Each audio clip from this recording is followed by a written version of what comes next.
I want to tell you another thing about human beings. There are minerals like water, stones, air. There are vegetables, plants, flowers, trees, and there are animals. They all have one thing in common.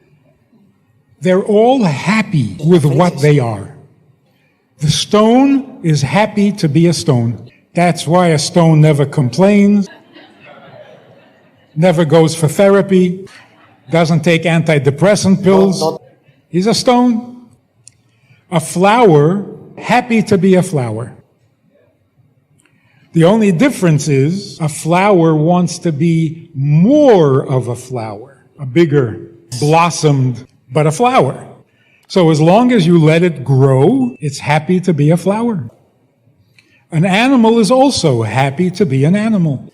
Just let it go free. Don't put me in a cage. Let me be an animal, and I will be happy to be an animal. A human being is much, much higher and different. It is the nature of a human being not to be content being human. A human being is not happy to be a human. Human beings feel, I need to become something more. I was created human, but what am I adding? What am I gaining? To just remain what you were created is frustrating. So we are not like the vegetable, we're not like the mineral, and not like the animal. So a human being who says, I'm happy, I'm content, just leave me alone, I'll leave you alone, and I will be happy. That's an animal. Leave me alone, I need a little sunshine and a little water, and I'm happy. That's a vegetable. Just leave me alone and I will do nothing. That's a stone. You are human because you're not content. That's where ambition comes from. If it's healthy ambition, that's because you're a human being. If it's competitive, you just want to be better than everybody else, you just want to be richer than everybody else, that's a nasty human being. That's why you need to leave a legacy, which means you did something more than what you were given. God gave you a good life, and you made it better. That's rich.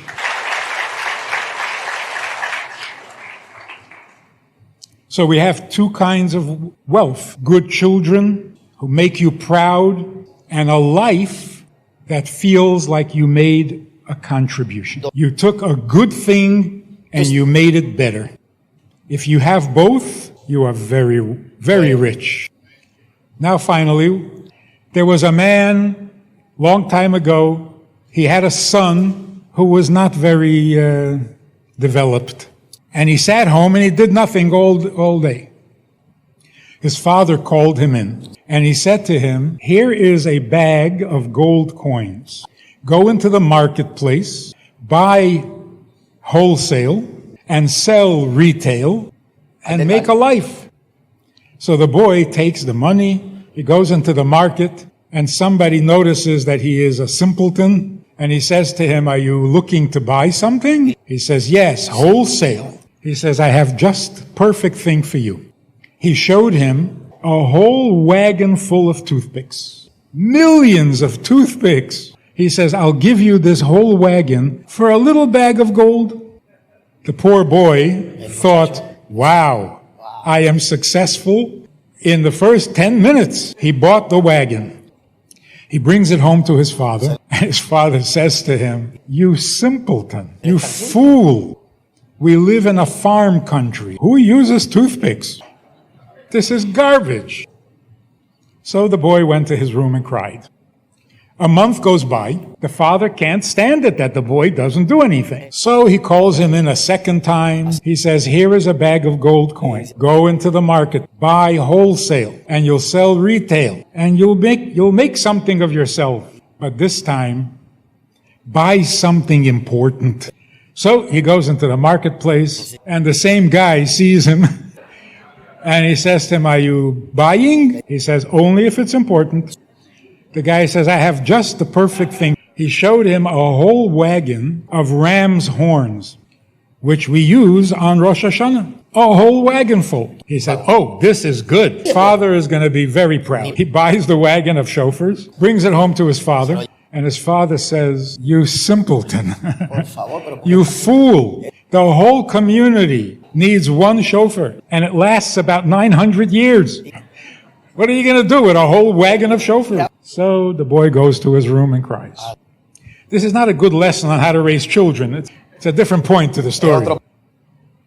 The father now has 2 wagons in his driveway. He wants to get rid of it. Nobody's going to buy it. So he called in a professional trader. And he said to him, I know this is not going to be easy, but take the wagon of toothpicks and trade it. Anything, just get rid of it.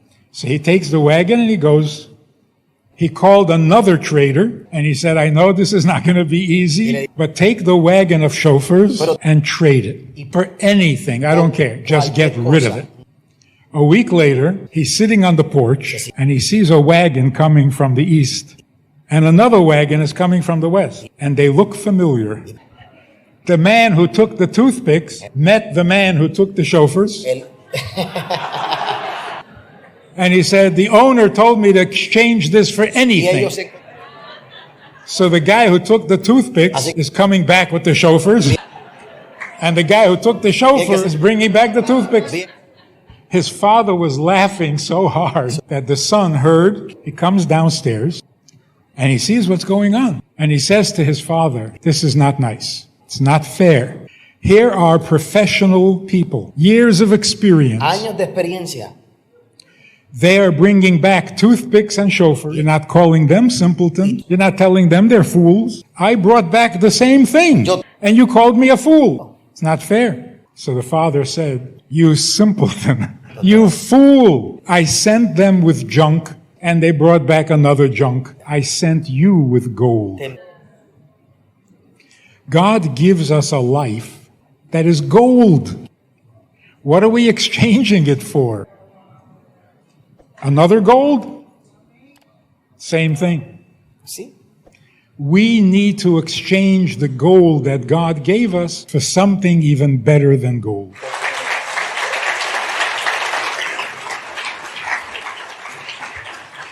So what can a human being do to be more than a human being?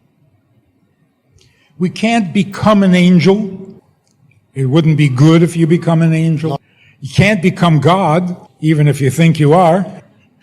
So what can you do? You can become a partner with God. You can do for God what He created you to do. And that is at the bottom of God's heart, because there is nothing more precious to a father than a child's goodness.